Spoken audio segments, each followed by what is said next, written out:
Welcome to today's Explainer. Look, if you've been keeping an eye on global trade networks recently, you already know that the geopolitical map is shifting way faster than most of us can even track. Today, we're going to decode a highly complex, multi-layered strategic partnership that is developing right now between Russia and Egypt. And we aren't just talking about your standard diplomatic handshakes here. We're talking about massive, hidden economic infrastructure, a literal shadow fleet, and billions of dollars moving completely under the radar. Right now, we're seeing a massive and sudden relocation of international corporate entities.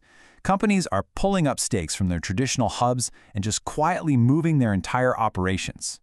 But who exactly are these black flag companies? Why the sudden exodus? And, what exactly are they trying to achieve by setting up shop in North Africa? To make sense of all these dense maneuvers, here is our agenda for today. 1. The black flag companies. 2. Evading global economic sanctions. 3. A new global logistics hub. 4. Advanced military technology transfer. And 5. The broader Russia-Egypt strategic partnership. Okay, let's dive into this with Section 1, the black flag companies, a corporate shield.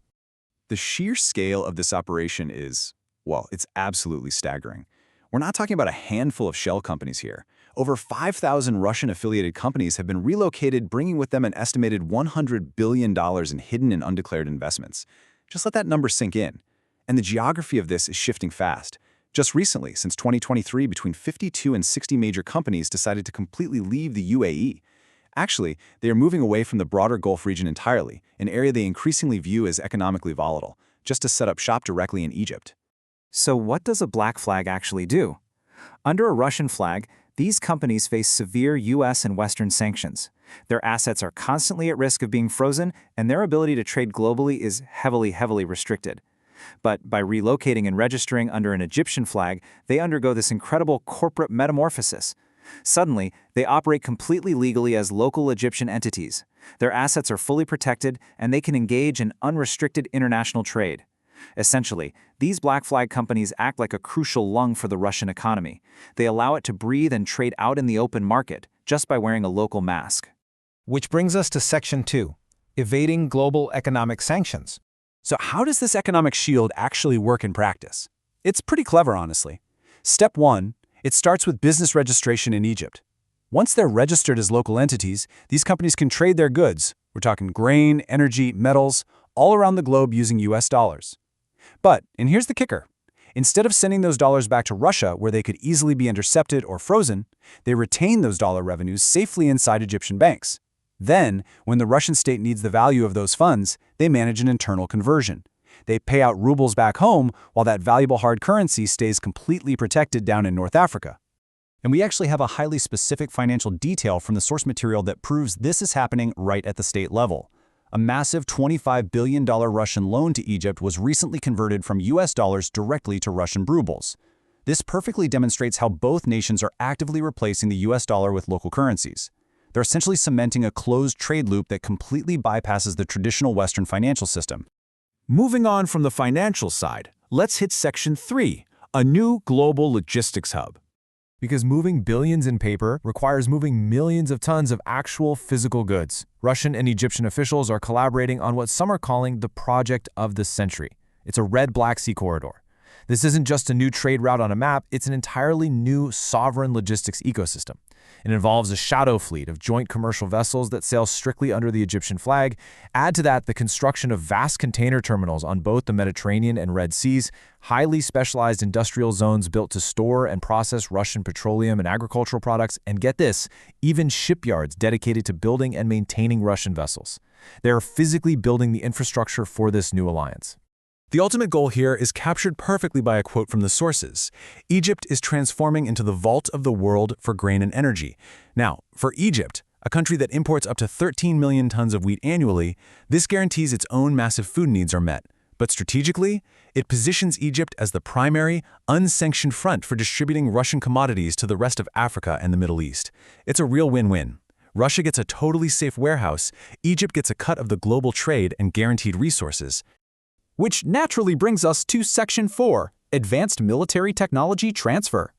Protecting a logistical hub of this magnitude requires serious security, which turns this whole arrangement into a high-stakes military cooperation.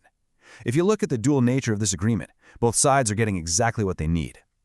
Russia gains highly secure naval hosting. They can project power from Egyptian bases in Alexandria on the Mediterranean and Berenice down on the Red Sea to protect its hidden shipments going into Africa. In exchange, Egypt is receiving incredibly sensitive technology transfers.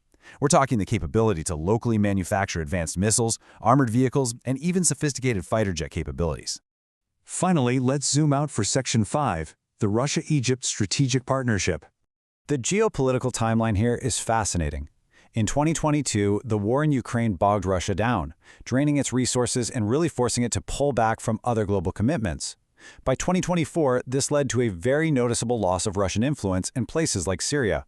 Looking ahead to the shifts we are seeing around 2025, China is actually stepping in to manage the Iranian axis, taking on a role that Russia once heavily influenced. Feeling squeezed in Europe and slightly displaced in the Middle East, Russia desperately needed a stable, powerful anchor. Present day, Egypt steps up. They offer neutrality, unsanctioned territory, and massive infrastructure, effectively making Egypt Russia's absolute primary regional partner. What we're witnessing right now is the practical, real-world application of the BRICS strategy. It's one thing to host summits and shake hands, it's another entirely to build the actual plumbing for a new global economy. They're leveraging zero customs agreements to make this trade incredibly profitable. They're actively operating completely outside the US-led financial system by using local currencies and hidden corporate identities. They're capitalizing on the undeniable geographic importance of the Suez Canal. And through all of this, Egypt is playing an incredibly careful balancing act, maintaining its ties with the US and Europe while simultaneously integrating deeply with Russia and China. Which leaves us with this final question to consider today. We've seen exactly how the shadow fleet and these black flag companies are actively bypassing the traditional financial system. We've seen the massive physical infrastructure being laid down in concrete and steel on the Red and Mediterranean seas.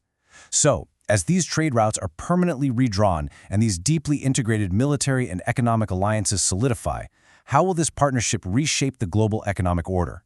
We are literally watching the rules of a multipolar world being written in real time right in the corridors of North Africa. Thanks so much for joining me for this explainer, and remember to keep your eyes on the data, because this map is changing fast.